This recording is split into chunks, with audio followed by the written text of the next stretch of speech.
Olá, seja bem-vindo a essa aula do ENAD. Meu nome é Cristiane de Holanda Camilo, sou professora da Faculdade de Direito do Campus Palmas e nós vamos ter uma aula agora sobre Estado, Sociedade e Trabalho. É importante que para você assistir essa aula você possa compreender a inter-relação entre esses três temas.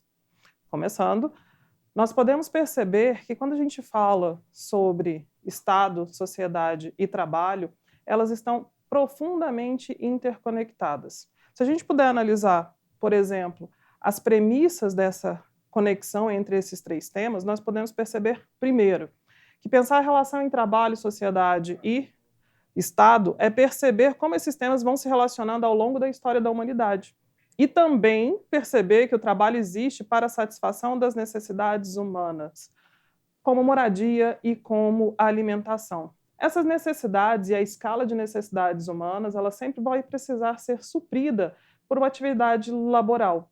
Mas o conceito de trabalho, como a humanidade compreendeu o trabalho ao longo da sua história, isso foi se modificando. A ideia que nós temos hoje de trabalho não é a mesma que nós tínhamos, por exemplo, em sociedades tribais. E assim nós vamos analisar esse conceito. Uma outra premissa que vocês podem ver, acompanhando o slide, é o seguinte: aqui consideramos que cada forma de organização social dá origem a uma forma de Estado, bem como origina as formas de trabalho nessa sociedade.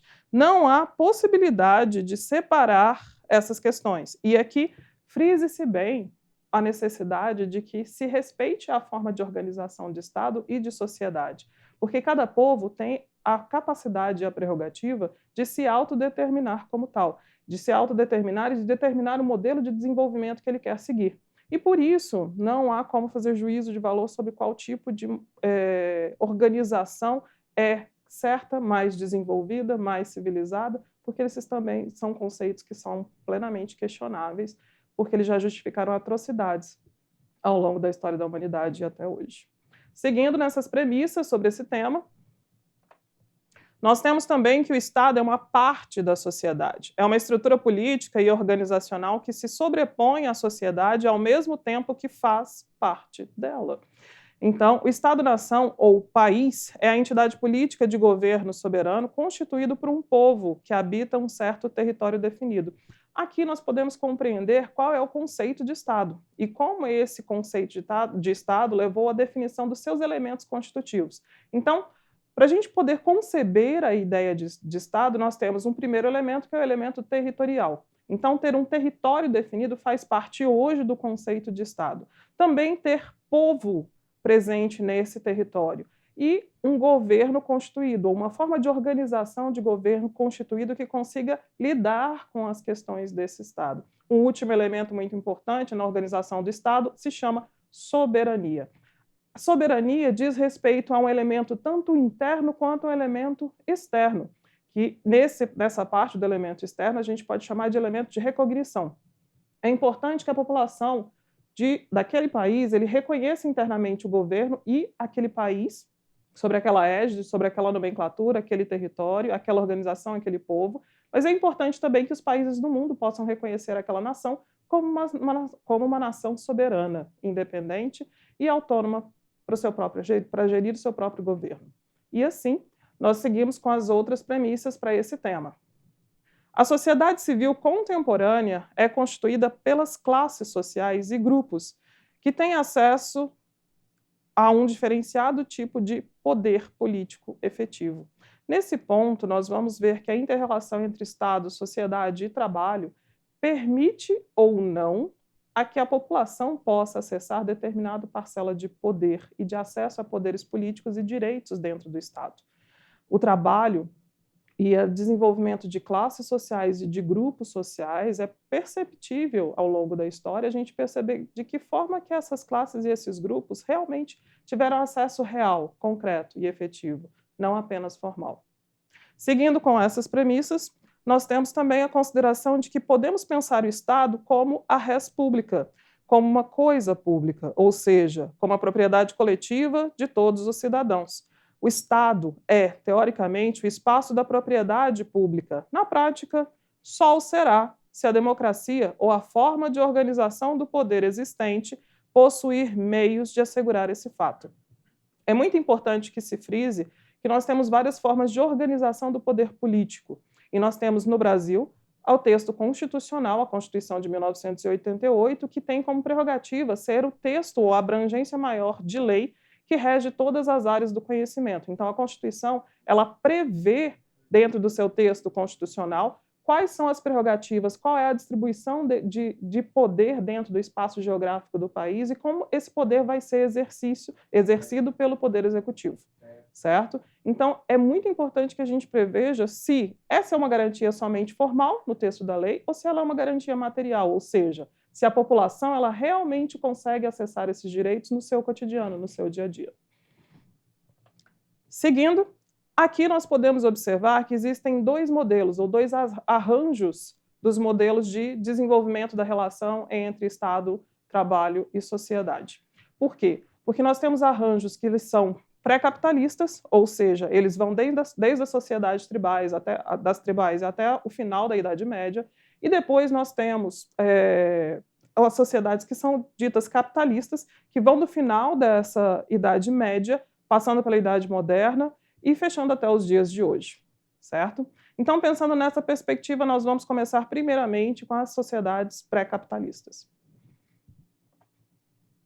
Nas sociedades pré-capitalistas, nós temos primeiramente as sociedades tribais. Se nós formos pensar que essa sociedade, essa forma de organização social, ela assume diversas características interculturais, pluriculturais dentro das sociedades pelo mundo afora, por todos os outros países. Então, essa organização tribal, ela não é adstrita a alguns territórios específicos, desde a Europa, Brasil, Américas, África, até Oriente Médio, Ásia. As tribos sempre existiram dentro da sua própria organização. E essa organização, ela tinha um valor próprio atribuído ao trabalho.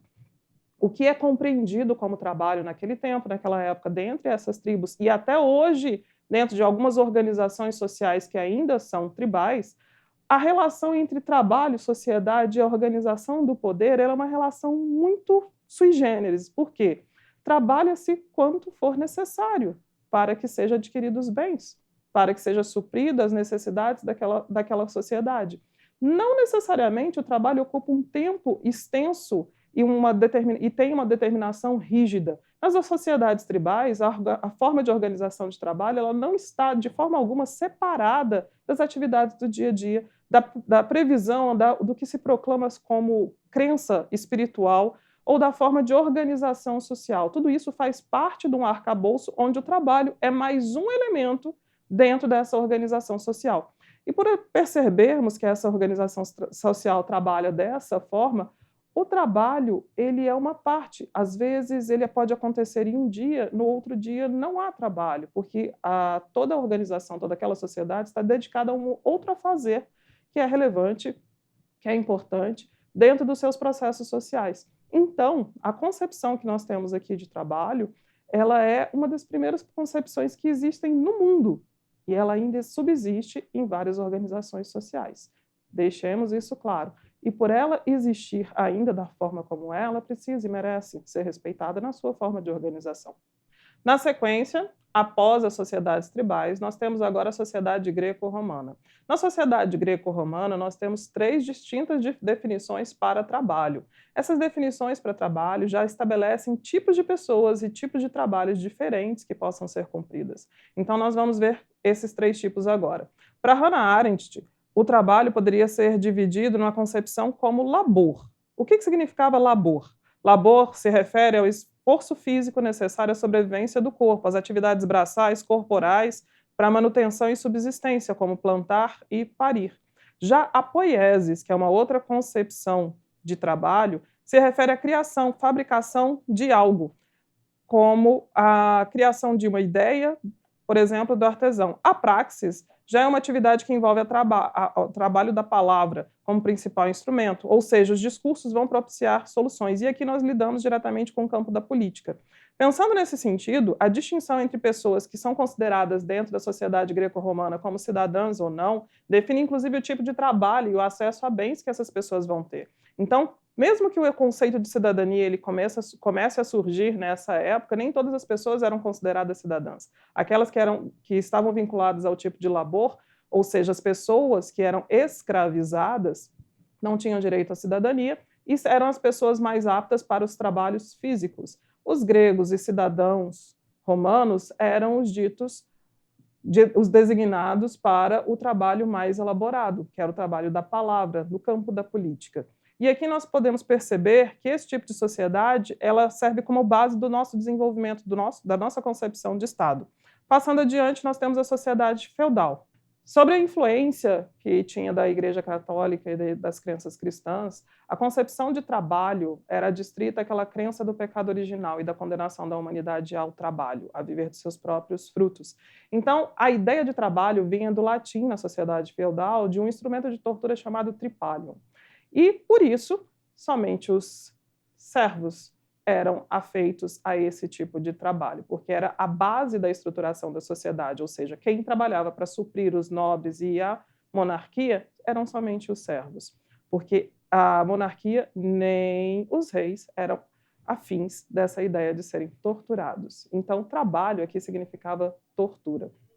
Nós vemos também que o trabalho não possuía um valor em si dentro da sociedade feudal. Ele era considerado e realizado somente na medida da sobrevivência, baseado em obrigações morais, na troca de terras e proteção e na exploração de mão de obra. Aqui nós podemos perceber também que existe um grande movimento, que é a Carta de João Sem Terra, que acontece na Inglaterra em 1215. O que é a Carta do Rei João Sem Terra? É o primeiro documento da Europa que marca a exigência de maior equilíbrio de direitos entre os homens livres, dito e esclarecido que homens livres são os membros da nobreza que estavam reivindicando as suas liberdades civis perante o rei. Esse é o primeiro documento que restringe os poderes do rei no antigo regime, obrigando a consultar, primeiro, o Grande Conselho, que ele era composto por membros do clero e da nobreza, e depois também surge um outro direito, que nenhum homem seja processado sem o devido processo legal. Aqui nós temos a origem de um ordenamento jurídico. E na sequência também desse regime, nós temos a repercussão que se torna importante para garantir posteriormente o surgimento do Estado-nação. O que é essa garantia? A separação e a possibilidade do Estado sofrer limitações. Porque no antigo regime, o rei era a própria representação de Deus na terra, etc. Então ele não sofria nenhuma represália, nenhuma limitação. A Carta de João Sem Terra, ela é importante justamente porque ele é o primeiro documento que faz com que sofra limitações e restrições no exercício do seu poder. Agora nós caminhamos para a Idade Moderna e a mudança da concepção de trabalho. E para ela, a gente tem muitas considerações e muitos movimentos que aconteceram nesse período. Um desses movimentos que aconteceu nesse período foi a Reforma Protestante. Com a Reforma Protestante, houve uma mudança dos valores sociais da época e dos valores sobre trabalho, economia e a própria concepção de dinheiro e de lucro, que já era, pelos protestantes, vista com bons olhos, como uma forma de expiação dos pecados da humanidade. Nós temos também que, nessa época, o desenvolvimento da classe de comerciantes, da burguesia, aderiu a essa ideia da flexibilização da concepção de trabalho, porque ele precisava de trabalhadores dóceis e afeitos à sua expiação de pecados, exercendo esse trabalho de uma maneira mais larga e vasta, ou seja, menor remuneração e muito trabalho. E aqui a gente começa a organizar uma grande classe social chamada de classe burguesa. Nesse momento, quando os comércios se expandem, a riqueza e o lucro ela deixa de ser mal vista pelos reis e pela igreja e começam a ser bem vista e benquista dentro do sistema econômico. Nós temos também que as ideias iluministas dessa época fazem com que a razão tente superar ou suprimir, de certa forma, a razão, a certeza ou a verdade inspirada pela fé. E aqui nós temos um princípio da racionalidade humana, que o homem transforma e é transformado pela natureza, e a natureza pode servi-lo de acordo com a transformação que ele bem quer colocar nessa natureza.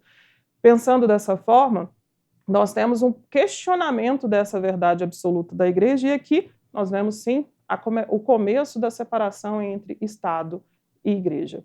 Nós temos também a Revolução Industrial, nesse momento, que promove o grande processo de racionalização do trabalho, ou seja, qual é o método científico de aumentar a produção em menor tempo. Aqui a gente começa a considerar o trabalho dentro de uma perspectiva temporal. Produzir mais em menor tempo. Começa a surgir a partir da Revolução Industrial, de como organizar o trabalho. E pensando que a Revolução Industrial faz com que haja um desenvolvimento de indústrias dentro das cidades, a cidade passa a ser um modelo de desenvolvimento da sociedade. As pessoas passam a migrar do campo para as cidades, mas ainda em condições precárias, que promovem ainda misérias, epidemias, etc., mas para que elas possam trabalhar dentro dessas indústrias. E nesse ponto, o desenvolvimento das cidades precisa cada vez mais de mão de obra. E nessa época, essa mão de obra era relacionada a mulheres, homens e crianças com longas jornadas de trabalho. Nós vemos surgir, nessa perspectiva desses trabalhadores industriais, uma nova classe surgindo, que é a classe dos operários. E, para a defesa dos seus interesses, dos seus direitos, começam a surgir as associações desses operários, desses trabalhadores, reivindicando melhores condições de trabalho. Também, paralelo a essa situação, nós temos a consolidação do capitalismo como modelo de desenvolvimento econômico. O capitalismo se torna a base do pensamento econômico dentro da sociedade, e a acumulação de capital começa aí, a partir desse momento. O desenvolvimento capitalista concentrado na Europa Ocidental marca, principalmente na Inglaterra e adjacências, a transição do feudalismo para o modo de produção capitalista. A força de trabalho se torna mercadoria e o trabalhador se torna alienado dos meios de produção e passa a vender a sua força de trabalho. O conceito de alienação, aqui delineado, ele traz a perspectiva de que cada trabalhador ele não é mais responsável por toda a produção daquele bem, mas somente por uma parte dessa produção. O fracionamento da produção faz com que ele não compreenda o processo como um todo, e por isso, sim, ele é um trabalho alienante. Nós temos também a expansão das fronteiras de exploração por meio das guerras comerciais, das grandes navegações que geraram o tráfico de pessoas escravizadas e a acumulação de bens e capital expropriado das colônias. Isso fez com que se constituísse dentro da Europa o que nós chamamos de estado de bem-estar. Boa parte desse estado de bem-estar na Europa foi financiado com dinheiro expropriado, dinheiro, bens, ouros e riqueza, expropriado das colônias. Trabalho e capital agora se estabelecem dentro de uma dinâmica, e essa dinâmica relacional entre capital e trabalho. Aqui nós temos um processo de mecanização que transforma o modo de produção de mercadorias e consolida a mais-valia. A mais-valia nada é mais do que a diferença entre o valor atribuído a um bem e a remuneração do trabalho necessário para a sua produção. A acumulação de capital se dá justamente na exploração desse valor trabalho dos trabalhadores, ou seja, diminui-se o tempo de trabalho e paga-se menos para a execução desse produto, para a confecção desse produto. Então, aqui nós temos que o trabalho passa a considerar o seu tempo de produção. Assim, quanto menor o tempo de produção, menor a remuneração, maior será a mais-valia da classe burguesa.